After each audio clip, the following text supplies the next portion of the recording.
Hello बच्चों, let's read the question. A block of mass m moves on a horizontal circle against the wall of a cylindrical room of radius r. The floor of the room of which the block moves is smooth, but the friction coefficient between the wall and the block is mu. The block is given an initial speed v naught. As a function of the speed v, write. First question is the normal force by the wall on the block. Second question is the friction force by the wall. And third question is the tangential acceleration of the block. Fourth question is integrate the tangential acceleration dv by dt is equal to v dv by ds to obtain the speed of the block after one revolution.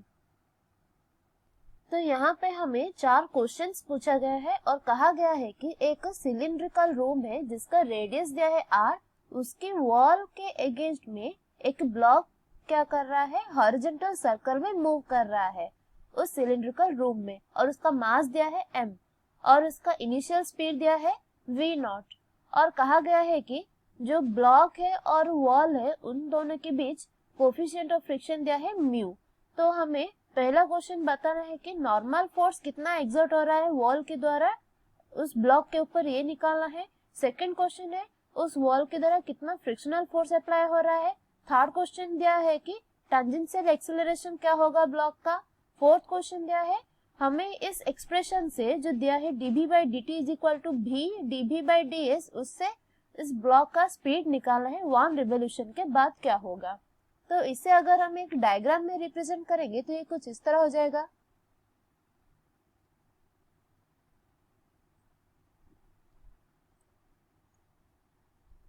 ये एक cylindrical room है जिसका radius है r और इस wall के against में एक ब्लॉक रखा हुआ है जो कि एक हॉरिजॉन्टल सर्कल में मूव कर रहा है. तो अगर इस ब्लॉक को हम कंसीडर करेंगे तो ये कुछ इस तरह है. ये ब्लॉक है जिसका मास दिया है m और ये सिलिंड्रिकल रूम का वॉल है जिसके अगेंस्ट में ये ब्लॉक एक हॉरिजॉन्टल सर्कल में मूव कर रहा है. तो यहाँ पर क्या होगा, इन दोनों के बीच फ्रिक्शन कोफिशिएंट दिया है म्यू. तो अगर ये सर्कल में मूव करेगा तो उसके ऊपर इस डायरेक्शन में रेडियस के अलोंग और उसके बाहर की दिशा में क्या होगा, उसके ऊपर एक फोर्स पड़ेगा जो कि सेंट्रीफ्यूगल फोर्स होगा. इसका वैल्यू क्या होगा, mv²/r. और ये जो वॉल है इसके ऊपर एक नॉर्मल रिएक्शन डालेगा जो कि है n नॉर्मल रिएक्शन. तो ये हो गया इस ब्लॉक के ऊपर जो जो फोर्स पड़ रहा है. तो पहला क्वेश्चन क्या पूछा है हमें, पहला क्वेश्चन दिया है What is the normal force by the wall on the block? तो यहाँ पर अगर हम इक्वेशन देखेंगे तो क्या हो जाएगा, इस डायरेक्शन में कोई मूवमेंट नहीं हो रहा है इस ब्लॉक का, तो नॉर्मल फोर्स किसके साथ इक्वल हो जाएगा, इस सेंट्रीफ्यूगल फोर्स के साथ. तो हम लिख सकते हैं N is equal to mv²/r. ये हो गया नॉर्मल फोर्स जो कि इस वॉल के द्वारा ब्लॉक के ऊपर अप्लाई हो रहा है. ये हो गया हमारा पहला क्वेश्चन के लिए आंसर. अब दूसरा क्वेश्चन के लिए हम आंसर निकालेंगे. सेकंड क्वेश्चन पूछा गया है कि frictional force by the wall.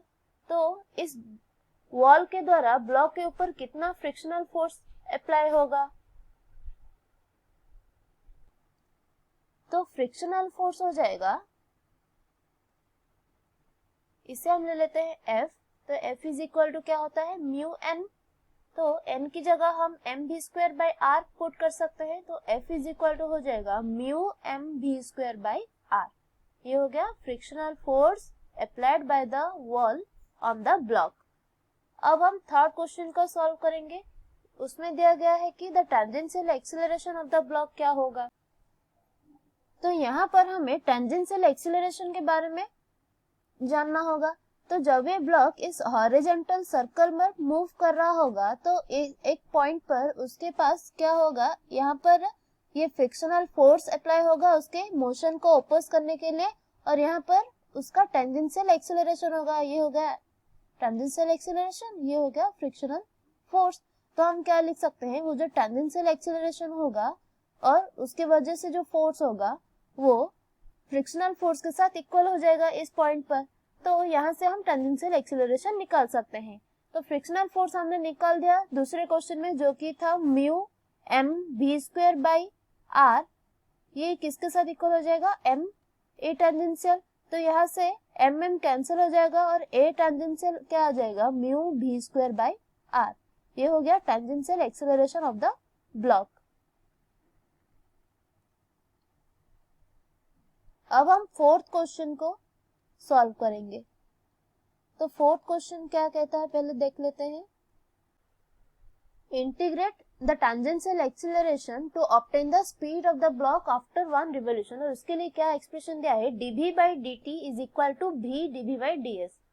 तो हम क्या लिखेंगे, dv by dt is equal to v dv by ds। तो यहाँ पर क्या होगा, dv बाई dt का मतलब क्या होता है, एक्सेलरेशन, और यहाँ पर टेंजेंशियल एक्सेलरेशन दिया है। तो टेंजेंशियल एक्सेलरेशन हमने निकाल दिया mu V square by R, लेकिन यहाँ पर क्या होगा, माइनस साइन रहेगा ए टेंजेंशियल। तो minus mu V square by R is equal to क्या हो जाएगा, v into D B by D S. तो v कैंसल, तो यहाँ से dv बाई ds हम निकाल सकते हैं, जो कि है minus mu v by R. तो यहाँ से हम ds निकाल सकते हैं। तो ds क्या हो जाएगा, minus r by mu dv by v हो जाएगा।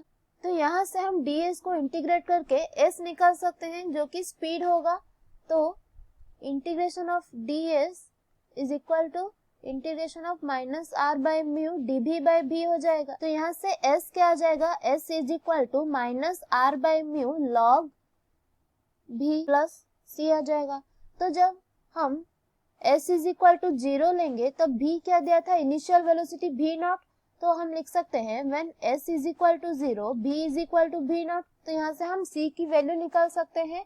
तो c क्या हो जाएगा, c is equal to r by mu log v naught आ जाएगा। तो c की वैल्यू हम इस s की इक्वेशन पर पुट कर सकते हैं।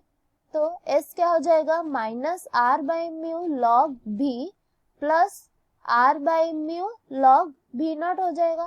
तो यहाँ से हम क्या लिख सकते हैं, s is equal to r by mu log v naught minus v। तो इसे और क्या लिख सकते हैं, r by mu log v naught by v। तो ये हो गया s के लिए एक्सप्रेशन।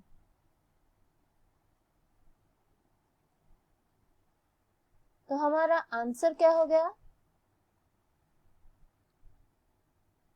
पहले क्वेश्चन के लिए नॉर्मल फोर्स आ गया हमारा m v square by R. दूसरा क्वेश्चन था फ्रिक्शनल फोर्स, तो वो आ गया mu m v square by R. Third question था टेंजेंशियल एक्सेलरेशन, तो वो आ गया mu v square by R. Fourth question था स्पीड के लिए एक्सप्रेशन, तो वो आ गया s is equal to r by mu log v naught by v। ये हो गया हमारा answer. I hope you understand it well. All the best.